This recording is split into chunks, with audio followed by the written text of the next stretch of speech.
do want to get into the college basketball side of things here for our Handicapping the Hardwood segment.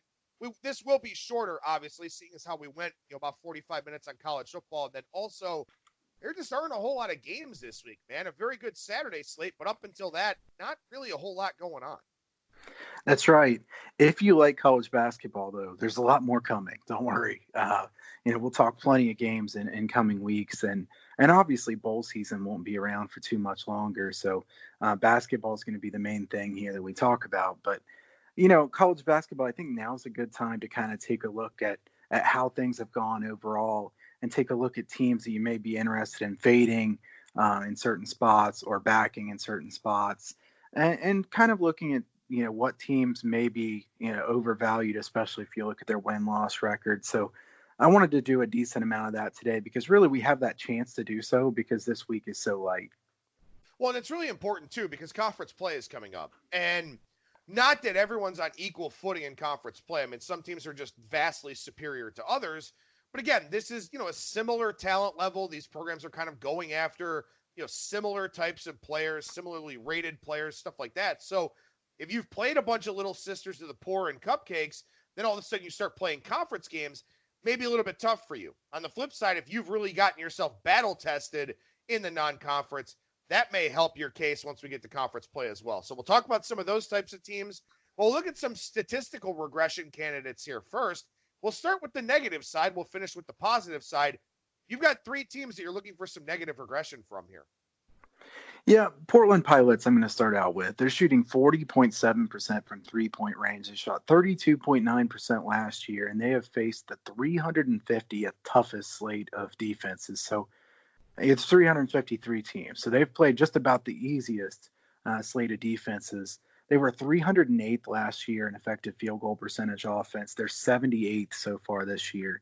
This is going to go way down. So I think Portland, a team that you either look to go against or you maybe like to take some unders with, because I think Portland's unlikely to be able to keep scoring the way they have so far this year. They have one guy on their team who is shooting over 50% so far this year from 3. And last year he was 2 for 13, I believe. So this is a Portland team who I just don't believe in what they're doing right now on offense. I think that, if their totals get high enough, you may find some value on unders. And even though they don't play in a great conference, they're going to be playing better teams than what they've played so far. Something I think is kind of interesting here, in looking at Portland's results under Terry Porter, 2017, they were 82nd in the country in three-point percentage at 37%. 2018, they were 39th at 38.3. Then last year, they fell to 32.9, 247th. And this year, as you mentioned, over 40%. So last year was an outlier, but that being said, still with the level of defenses that they've played so far this season, this is certainly not going to continue. And again, keep in mind that last year, this is a team that lost all 16 of its conference games. They already have more wins this year with 8 than they had all of last year. So this is definitely a team where the arrow is pointing down. Yeah, and the other thing is the three-point line is a little bit farther back than it was last year. So I think percentages are going to be down a little bit overall. So the fact that theirs is higher by this much really stands out. On defense, I wanted to say something about George Washington. Their defense overall, and specifically their three-point defense, Jamion Christian's teams have never finished in the top 100 at defending the 3. George Washington is 3rd and only giving up 24.0% so far from long range. They have faced the 301st toughest slate of offenses. They're going to play some pretty good three-point shooting teams in the A-10. This defense is going to get significantly worse. And you look at the A-10, some of the teams in that league can really shoot the basketball. Dayton, Davidson, and Richmond's a good shooting team. Teams like that are really going to shoot the ball well on them. I think you could find some value going against George Washington in some of these A-10 games. And also, there could be some value on the over, because Jamion Christian's team played so slow last year that everybody wants to play the under with them. George Washington is playing fairly slow this year, but they're not playing the Siena pace from last year where they were slower than Virginia. So that's another one to keep an eye on. I really like this one for a couple of different reasons. One, as you mentioned, they played a very weak slate of offenses. 2, they are 342nd in the country in turnover percentage on defense. So they don't force turnovers. And when they get into conference play against some better offenses, that's really going to hurt them. And another thing here, I actually just noticed this over on Bart Torvik's website. And again, we talk about Torvik all the time. Tremendous resource. Right now, they have the lowest 3-point rate against. Opponents are only shooting threes 23.4% of the time. So you've got regression coming defensively against the three, and more teams are going to start shooting three balls over them. So this is going to be a double whammy type of effect for George Washington, where they may get blown out in some games, and obviously you may want to look to play some overs again, or some overs in their games as well, as that 3-point defense regresses. Yeah, and the positive about taking some overs with them is you're going to be getting some 120s or low 130s for your totals. It's not going to be a high number, certainly. All right, one other team to take a look at here that you've kind of keyed in on. This is more of a major conference team here. We do a lot of the under-the-radar stuff. We do cover a lot of the major conferences as well. As we take a look at a Pac-12 offense here that you're looking for some regression from. Yeah, I took a look at this team because I've considered playing some unders with them here lately. I wish I would have played the under in their last game, but Oregon State's offense, 19th in effective field goal percentage offense so far this year. They have really torched the Nets on some terrible defenses. They played the 323rd toughest schedule overall. They were outside the top 100 in effective field goal percentage offense last year. Look, Trace Tinkle is a really good player. Ethan Thompson is a solid player. But Oregon State doesn't have enough good players other than that. And even in the Pac-12, which I think the Pac-12 is a little bit better this year, still certainly not a great conference by any means, but you have to have more than two good players offensively to be 19th in effective field goal percentage offense. So I think Oregon State just does not have enough on offense to continue to be this good. Well, this is also an Oregon State team here, and this is something that's important to take a look at, too. We don't have anything like this to mention on today's show, but maybe something we can talk about for next week. The Beavers have only played 2 true road games. They played at Texas A&M on Saturday, and that was that game you mentioned with the under. They also played at Wyoming, and we know Wyoming, one of the worst teams in college basketball this year. So that's something to keep in mind here, too. If you've got some of these offenses, they're playing really, really well. They've played home games and neutral site games. Now they start playing some of these true road contests. That's another reason to expect regression from them. Absolutely. I think that Oregon State has a pretty good home court advantage. So you can use that to your advantage sometimes. But, on the road, I think they will struggle. And like I said, I think the Pac-12 is a little bit better this year. And I think that, there are several teams that they're going to play that have a lot more good players than what they do. All right, so take a look at some positive regression candidates here, and we start with one in the Ivy that has played a very tough schedule here to this point. Yeah, and I mean, you won't find me talking about the Ivy League very much. It's kind of like a running joke that if there's one league that has really just been bad for me to bet, it's been the Ivy League. But I do think that Penn is much better defensively than what they look here. If you look at Penn, they've played the 14th toughest slate of offenses so far this year.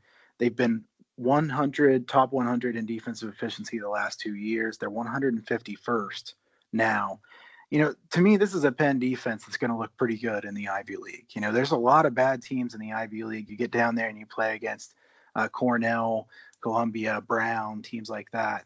I think their defense is going to look much better than what it has so far this year. I think Penn will probably be a pretty good team ATS in the Ivy League as well, partially because they've really been battle tested so far this year. And if you look at their games against top opponents, they haven't really played that bad. They lost by 10 to Arizona. They lost by 11 to Villanova. And that was a game that I remember, they were down by a couple points there with just a few minutes left in the game. It was a very competitive game. Now, it's fair to say, I don't know how Penn lost by 19 points to Rice and by 11 to Lafayette. And then obviously turns around and beats Providence on the road, beats UCF on a neutral. They also beat Alabama on the road. So Penn has been a bit up and down, certainly. There's no doubt about that. I think their defense is better than it looks so far this year. Wouldn't be afraid to take some unders with them. And based on the fact that they don't have a great win-loss record, I think people are likely to underrate them a little bit when they're playing against those worst teams in the Ivy League, where Penn is willing to run and they're good on offense. So they could run up a pretty good score on those teams. Yeah, Penn was down by 4 with 2:54 left in that game against Villanova, and then just couldn't make anything down the stretch, and free throws kind of put that one away. But, they are a very consistent team there in the Ivy. Probably a good look to win the Ivy once we start to get some conference tournament futures and all that.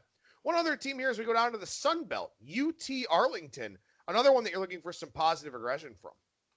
Yeah, I like UT Arlington. I think this team's a lot better than most people think. They're 4-9 so far this year overall. They've played the 11th toughest schedule. Anybody who knows the Sun Belt knows that, number one, I like talking about the Sun Belt. We love talking about the Sun Belt on here. The Sun Belt is going to be much weaker teams than they have played for most of the season so far. I mean, they've played Gonzaga, Oregon, even Furman. Houston's a very good team. So they've been on the road a lot. They're still on the road a very decent amount of games. They got 5 road games in a row. So certainly an interesting scheduling spot here for UT Arlington. They have a decent amount of time off before their next game, which is on January 2nd. But I think that as you look at them, their defense is far better than it looks so far this year. This is a UT Arlington defense that was 47th last year in effective field goal percentage defense. They're 145th so far this year. I'd look to take some unders with UT Arlington in the Sun Belt, because the Sun Belt is a conference where you don't find too many teams who are really good at defense. UT Arlington's good at defense. They were last year. I don't see any reason to expect them to not be this year. They were second best in defensive efficiency in the league last year. They also slow the game down much more than most teams in the Sun Belt do. So they played a little bit faster so far this year, but I think that they want to slow the game down. I think you'll get some pretty high totals to where you might be able to play, under 145, under 146 or something like that in some of their games coming up. I think that could be a good look. Well, and this is a really good segue into what we're going to talk about next here, where UT Arlington 4-9 as they open up conference play on January 2nd.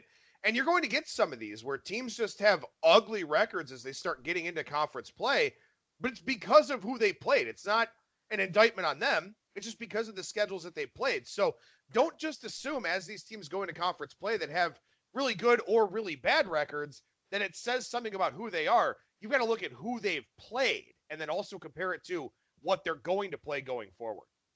Absolutely. There's some of these teams that have really poor records that are pretty good teams, and we're going to find that out pretty soon. And then there's other teams that, the narrative around them is, look at them. They're 10-1 this year so far. Well, who have they beaten? So we'll talk about these teams a little bit now. The teams that I wanted to say weak schedule teams with kind of phony records. I guess you could say this is a negative way of looking at it. Maybe it's because I've had a bad run here lately in college basketball. I just kind of want to talk about the negative, but in general, it's it's been a really strong sport for me in the long run, and I assume things will turn around. As I said to Adam here before we were recording, done fine in the other sports, but college basketball has hurt me here for the last few weeks, certainly.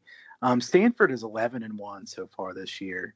They're 9-3 ATS, so everybody's going to think, wow, they're a covering machine, a really good team. They played the 337th toughest schedule out of 353. Too many turnovers for this team. It's hard to keep winning at this kind of clip against good teams with that many turnovers. I don't think Stanford is nearly as good as some people think they are. And like I said, I think the Pac-12 is a little bit better than they've been in the past. I think they may be a good team to look to go against ATS here pretty soon. Maybe that chance comes on Sunday, because I thought this was really interesting. I wrote about this game in my situational article. Kansas making the trip out to Palo Alto off of that loss against Villanova. That's a long trip for Kansas, but they're going to be plenty focused now for that one. Yeah, I would lean Kansas in this one. Obviously be laying a decent amount of points in that one. So I don't know if that's going to be the very best spot, because Kansas making a long trip after off a heartbreaking loss, they'd probably be happy to just win the game. I don't know how much by a margin they'll win there, but my lean would be Kansas, certainly. All right, another team that's played a really weak schedule with a phony record, the Duquesne Dukes. I know we've talked about them before as a team that has a really good home court advantage. I guess that's kind of played into this a little bit too. Yeah, Duquesne, they've done this pretty consistently, scheduling a really weak non-conference. And, once they get in the A10, they usually struggle.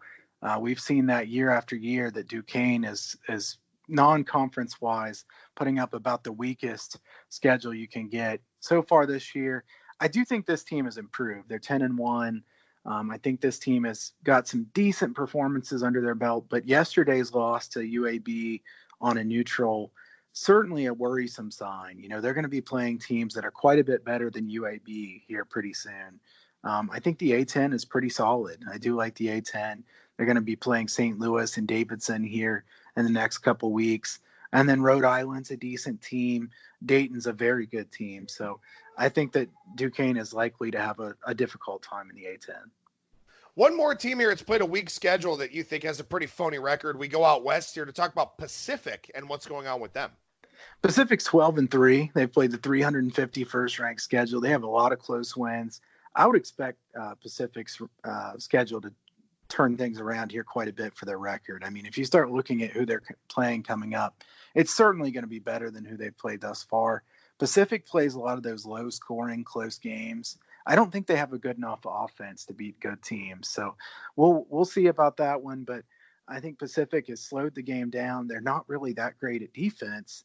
So when they play teams like a BYU or somebody like that, they're not going to be good enough to keep the other team from scoring a decent amount. I don't think Pacific can keep up in games like that.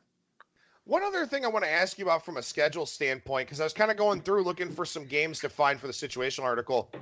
Iona has only played 6 games. They played November 9th, 13th, 22nd, 23rd, then December 4th, December 17th, and then their next game, December 29th, where they'll play Colorado on the road in altitude there in Boulder. What's up with this schedule for the Gales in that they played 6 games with a bunch of long layoffs? Yeah, it's strange. I'm not really sure. There's a couple other MAAC teams that have not played very many games, so it might be something to do with the MAAC. They do have a lot of games kind of packed close together in conference play, so that'll be one where when you're looking for scheduling spots, I think there'll be quite a few of them in that conference. I do think that, if you look at Iona, going to play Colorado on the 29th is definitely a questionable spot. I mean, they haven't played in so long. They haven't really played a good schedule either. They played the 302nd toughest schedule. So they haven't been tested that well in their games against better opponents. They haven't played that well either. Princeton's a team that's down quite a bit so far this year. They lost pretty badly to Connecticut. Iona's certainly not used to playing at elevation. So I would think that that'd be a good spot to look to go against them, or certainly I'd be worried about backing them. But yeah, it's interesting to see a team that's only played 6 games when there's several others that have played 11 or 12. All right, so we finish up the Handicapping the Hardwood segment for this week here with a fade and a follow. And again, not a lot of games throughout the week here. You got to start looking ahead to Saturday and Sunday and then on into conference play for these. But who are the 2 teams on your radar here for a fade and follow? So fade is Butler, the Bulldogs. I like this team. It's not that I think Butler's a bad team, but they're 9-3 ATS.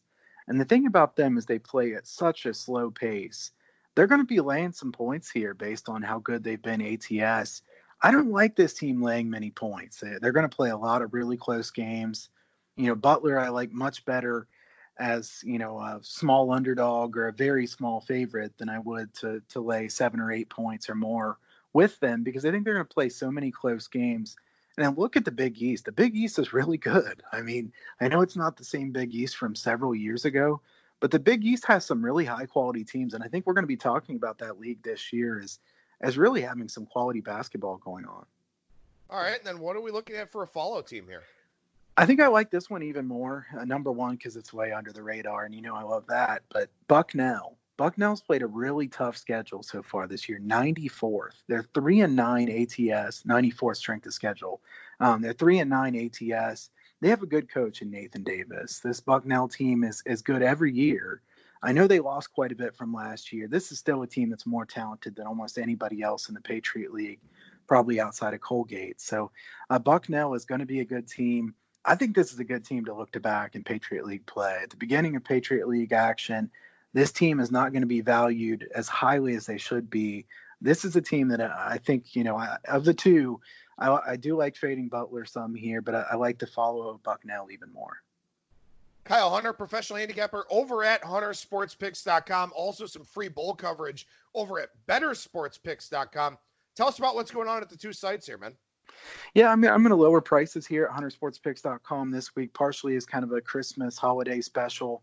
Partially just because I've done poorly here lately in college basketball. And anybody who knows me well enough knows that, I really take it personally. I don't want to lose for other people. I can kind of handle it for myself, but I hate losing for other people. And I'm going to try to give some specials here this week at huntersportspicks.com, lower some of the prices for upcoming season, and even lower the bowl season price since obviously some of the games have been played. So look for that. And then at bettersportspicks.com, I'm going to be giving some free bowl analysis. I've already put up several articles there. I'm going to be giving some free leans, plays that almost made the cut but didn't quite, at bettersportspicks.com. The other thing I'm doing is doing some free contests over there. Did a couple contests this past weekend. Certainly don't promise that you're going to get rich or anything like that from playing them, but there's not too many people doing it, and it takes 2 seconds to guess how many points are going to be scored in a certain day. So, I'm giving away like $25 for person that gets closest to the score and a certain day of bowl plays, NFL, things like that. So it's just fun, and could add a little bit of money to your bankroll. And as far as the content, bettersportspicks.com, I'll be putting up a lot of free stuff. So go over there and sign up for the free members area if you haven't yet. Kyle Hunter, professional handicapper over at huntersportspicks.com and bettersportspicks.com, at Kyle Hunter Picks on Twitter. Appreciate the time as always, man. Thank you so much for joining me. Once again, Merry Christmas to you and yours, and we'll talk to you again next week. Thanks so much, man. Merry Christmas to everyone.